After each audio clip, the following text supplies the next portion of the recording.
नमस्कार, मी Kiran Palkar. Crime diary news channel मध्ये आपले स्वागत आहे. पाहूयात आजच्या ताज्या बातम्या. सीबीएसटी बस स्थानकावर मंगळसूत्र चोर महिलेला बेड्या. गर्दीचा फायदा घेत 2 महिलांचे दागिने लंपास. पुण्यातून आरोपी जेरबंद. 2.89 लाखांचा ऐवज जप्त. एलसीबीच्या तांत्रिक तपासाने गुन्ह्याचा उलगडा. कोल्हापूर. सीबीएसटी बसस्थानक परिसरात गर्दीचा फायदा घेत महिलांच्या गळ्यातील मंगळसूत्रे चोरणाऱ्या एका सराईत महिला चोरट्याला स्थानिक गुन्हे अन्वेषण शाखेच्या एलसीबी पथकाने पुण्यातून अटक केली. सविता गोविंद अवताडे, वय 40, मूळ गाव धाराशिव, सध्या रा अरविंद कॉम्प्लेक्स, सिंहगड, पुणे असे त्या चोरट्या महिलेचे नाव आहे. आरोपीकडून तब्बल 2,89,800 रुपये किमतीची 27.540 ग्रॅम वजनाची 2 सोन्याची मंगळसूत्रे जप्त करण्यात आली आहेत. या कारवाईमुळे बसस्थानक परिसरात महिलांना लक्ष्य करणाऱ्या चोरट्यांच्या टोळीबाबतही पोलीस अधिक सतर्क झाले आहेत. 24 मे रोजी सीबीएसटी बसस्थानकावर एसटी बसमध्ये चढण्यासाठी मोठी गर्दी झाली होती. याच गर्दीचा फायदा घेत इस्लामपूर येथील विदयुल्ता धनंजय जाधव आणि कदमवाडी कोल्हापूर येथील छाया श्रीपती मालप यांच्या गळ्यातील सोन्याची मंगळसूत्रे अज्ञात चोरट्याने लंपास केली होती. या घटनेने बसस्थानक परिसरात खळबळ उडाली होती.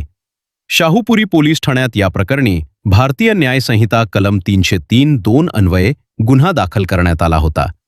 घटनेचे गांभीर्य लक्षात घेऊन जिल्हा पोलीस अधीक्षक श्री निलोत्पल यांनी एलसीबीला समांतर तपासाचे आदेश दिले.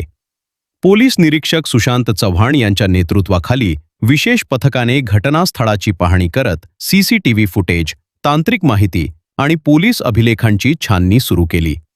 तपासादरम्यान या चोरीमागे सिंहगड रोड, पुणे येथे वास्तव्यास असलेली सराईत महिला सविता गोविंद अवताडे हिचा हात असल्याची माहिती पोलिसांना मिळाली. त्यानुसार एलसीबीचे पथक तातडीने पुण्यात रवाना झाले. 30 मे रोजी आरोपी महिलेला तिच्या राहत्या परिसरातून ताब्यात घेण्यात आले. सखोल चौकशी दरम्यान आरोपीने कोल्हापूर येथील सीबीएसटी बस स्थानकावर गर्दीचा फायदा घेऊन 2 महिलांची मंगळसूत्रे चोरल्याची कबुली दिली. त्यानंतर पोलिसांनी तिच्याकडून चोरीस गेलेली 2ही मंगळसूत्रे जप्त केली. गुन्हा उलगडा करण्यासाठी एलसीबीच्या पथकाने घटनास्थळावरील माहिती, तांत्रिक पुरावे आणि गोपनीय माहितीचे जाळे प्रभावीपणे वापरले. त्यामुळे काही दिवसातच आरोपीपर्यंत पोहोचण्यात पोलिसांना यश आले. ही कारवाई पोलीस अधीक्षक निलोत्पल, अपर पोलीस अधीक्षक अण्णासाहेब जाधव यांच्या मार्गदर्शनाखाली पोलीस निरीक्षक सुशांत चव्हाण, पोलीस उपनिरीक्षक जालिंदर जाधव, अनिल जाधव तसेच युवराज पाटील, अमित सरजे, शुभम संकपार, विशाल चौगुले, विलास किरोळकर, सचिन पाटील, लखन पाटील, संजय पडवळ, संजय हुंबे, राजू कोरे, रोहित मर्दाने आणि महिला सहाय्यक फौजदार सायली कुलकर्णी यांनी केली. बसस्थानक, बाजारपेठा, यात्रा आणि सार्वजनिक कार्यक्रमात मोठ्या गर्दीचा फायदा घेऊन दागिने चोरी करणाऱ्या टोळ्या सक्रिय असल्याने महिलांनी सतर्कता बाळगावी असे आवाहन पोलिसांनी केले आहे. क्राईम डायरी न्यूजला लाईक व सबस्क्राईब करा.